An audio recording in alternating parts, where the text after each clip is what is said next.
तो अभी हम आपका चैप्टर बताइए कौन सा तीसरा जो चैप्टर चला है वही खोल लें हम पार्ट 1 का एक बार, या फोर्थ वाला करें? बताइए सिलेबस में क्या है आगे, इंटीरियर ऑफ अर्थ से आगे सिलेबस में क्या है? आप सबको मैंने सिलेबस दिया हुआ है, आप में से कौन बताएगा? ये किरण, आपके यहाँ पर बहुत डिस्टरबेंस है बेटा आवाज़ की। आप जब तार को हिलाते हो ना तो वो आवाज़ जो है डिस्टर्ब होके आती है।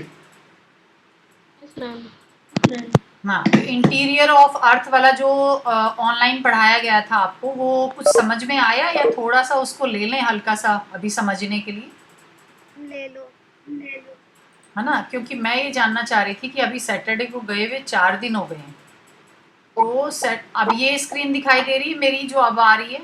Yes ma'am. Yes ma'am. हाँ, तो ये स्क्रीन में आप देखो ध्यान से थोड़ा सा, तो आपको पता लगेगा कि इसमें जो है जो क्लास में हमने लास्ट में कर चुके हैं, ये क्वेश्चन वो है जो हम लास्ट में क्लास में कर चुके, याद आया?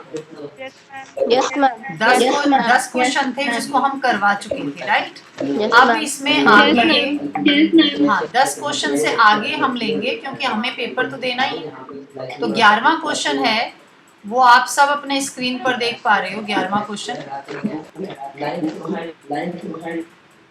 तो इसमें 11वां क्वेश्चन है, भारत का दक्खन ट्रैप किस तरह के ज्वालामुखी का एग्जाम्पल है? तो इसका उत्तर आएगा बेसाल्ट, जो चट्टानें होती हैं, और बेसाल्ट चट्टानें लावा में से जो निकला था, जहां जहां ज्वालामुखी फटा वहां से जो लावा निकला, उस लावा में बेसाल्ट रॉक्स थी। तो वो जो हमारे भारत का दक्षिण इलाका है, वहाँ का जो दक्खन ट्रैप है, यानी उसको दक्खन पठार भी बोलते हैं, वो एक ज्वालामुखी का उदाहरण है क्योंकि उसमें बेसाल्ट चट्टानें निकली थी और वो उससे बना हुआ है। तो ये 1 नंबर का क्वेश्चन भी है, इसमें 2 क्वेश्चन एक साथ मिक्स हैं। नंबर 1 क्वेश्चन है कि वो दक्खन ट्रैप भारत का किस चट्टान से बना है, तो आपको उत्तर देना है बेसाल्ट चट्टान। और यह पूछें तो बेसाल्ट चट्टानें किससे बनी हैं, तो आप बोलेंगे ज्वालामुखी के लावा के प्रवाह। प्रवाह का मतलब होता है फ्लो, फ्लो का मतलब बहना। तो आगे चलते हैं, इसी से अगला क्वेश्चन, मिश्रित ज्वालामुखी किसे कहते हैं? और ये जो मैं बोलती हूँ क्वेश्चंस को कॉपी में फटाफट लिखा करो, एक एक लाइन लिखने में कुछ नहीं जाता है, और बस हमारा रिवीजन हो जाता है इन चक्कर में, कि जब हम कोई चीज़ सुनते हैं और आंखों से देखते हैं स्क्रीन पर और मैम की आवाज़ सुनते हैं और फिर हम पेंसिल चलाते हैं कहीं लिखने में, तो 3 प्रक्रिया हमारे दिमाग के साथ गुजरती है, और उस 3 प्रोसेस में, यानी 3 प्रोसेस साइकिल में हमें चीज़ें याद होनी शुरू हो जाती हैं और हम उनके यूज टू हो जाते हैं। जैसे हमारे सामने क्वेश्चन आता है, हमारा माइंड जो है वो बहुत अच्छा कंप्यूटर है, वो 1 सेकंड में बताता है कि यस आपने पहले सीखा है और इसका आंसर ये है। तो अगला क्वेश्चन है कि मिश्रित ज्वालामुखी किसे कहते हैं? और आप ये देख पा रहे हैं स्क्रीन के ऊपर, मैं आपको थोड़ा सा हाईलाइट करके दिखाऊंगी कुछ चीज़ों को, तो उसके ऊपर आप ध्यान भी देंगे, और मैं जहाँ पेंसिल मेरी जाएगी उसके ऊपर मेरे साथ साथ देखेंगे। मिश्रित ज्वालामुखी किसे कहते हैं, ये देखो ये वाला क्वेश्चन मैं करवा रही हूँ 12वां, आप 12वां क्वेश्चन के ऊपर ध्यान दें। ये क्वेश्चन है, दिखाई दे रहा है सबको? 12वां क्वेश्चन।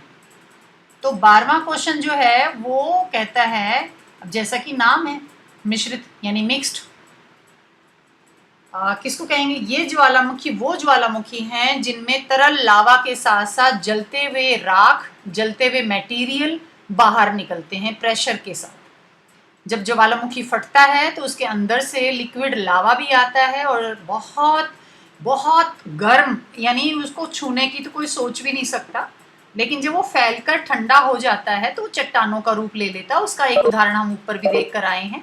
अगला क्वेश्चन है जो कि ये वाला सिस्मोग्राफ, ये वाला क्वेश्चन है अगला 13 जो क्वेश्चन है वो कहता है कि सिस्मोग्राफ किसे कहते हैं?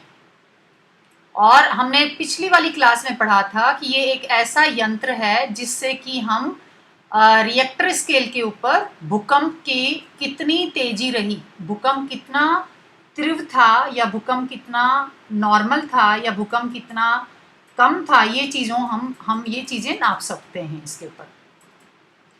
और अगला क्वेश्चन जो है, जिसके माध्यम से भूकंप की गति को हम देख सकते हैं, भूकंप की तरंगिए मापी जा सकती हैं, ये चीज़ें ये काम करता है। तो ये आप देख पा रहे हो, मेरा जहाँ एरो चल रहा है देखो, वहाँ पर इसका उत्तर है। भूकंप की गति और भूकंपीय तरंगे, दो चीज़ ये चीज़ नापता है। कौन?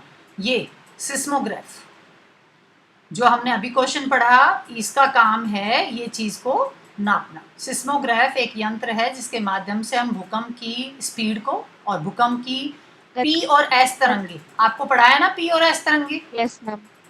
लास्ट वाली क्लास में मैंने कहा था कि भूकंप की दो ही तरंगे होती हैं, एक पी और एक एस। तो आपको वो भी ध्यान करके चलना है कि साइड में अगर हम यहाँ पर इसमें लिख भी सकते हैं पी और एंड एस तरंगे। ये जो मैंने साइड में लिखा है आपके पास यहाँ दिखाई दे रहा होगा, इसको थोड़ा सा मैं नीचे ले आती हूँ। इस पे काम क्यों नहीं कर रहा ये ढंग से? एक सेकंड बेटा, ये आपको इधर दिखाई दे रहा होगा, पी एंड एस तरंगे दिखाई दे रही है? Yes ma'am.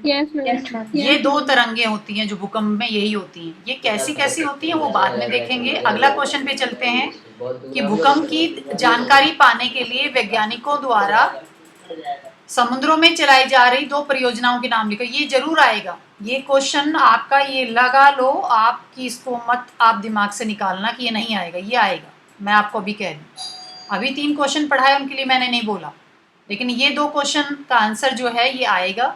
भूगर्भ की जानकारी पाने के लिए वैज्ञानिकों द्वारा समुद्र में चलाई जा रही 2 परियोजनाओं के नाम लिखो, जिसमें एक परियोजना का नाम है गहन समुद्र प्रवेधन परियोजना और दूसरे का नाम है समन्वित महासागरीय प्रवेधन परियोजना। गहन इंटेंसिव, समन्वित इंटीग्रेटेड। गहन का मतलब इंटेंसिव और दूसरे का समन्वित का मतलब इंटीग्रेटेड।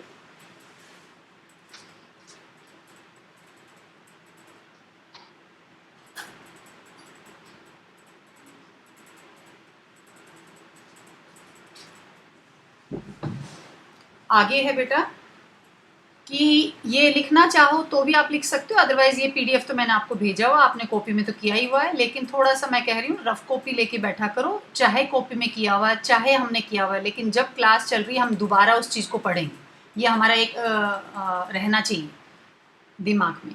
आगे है भूकंप के आघात की तीव्रता को मापने के लिए कौन सा स्केल प्रयोग किया जाता है? हमने पहले रिएक्टर पढ़ा था, आपको याद हो तो, रिएक्टर स्केल।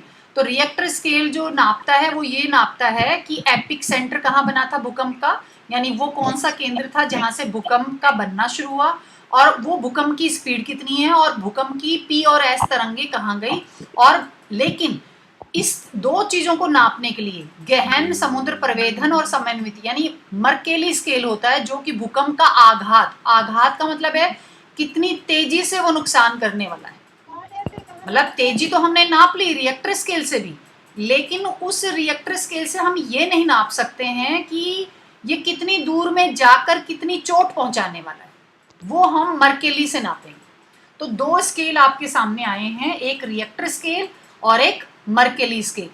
तो रिएक्टर स्केल 3 चीज़ों का काम करता है, वो तरंगों को नापता है, वो गति को नापता है, स्पीड को नापता है। स्पीड तो ले लेता है वो, लेकिन वो ये नहीं बता पाता कि इस स्पीड के साथ कितनी चोट लगने वाली है, कहाँ तक चोट लगने वाली है, वो बताएगा मर्केली।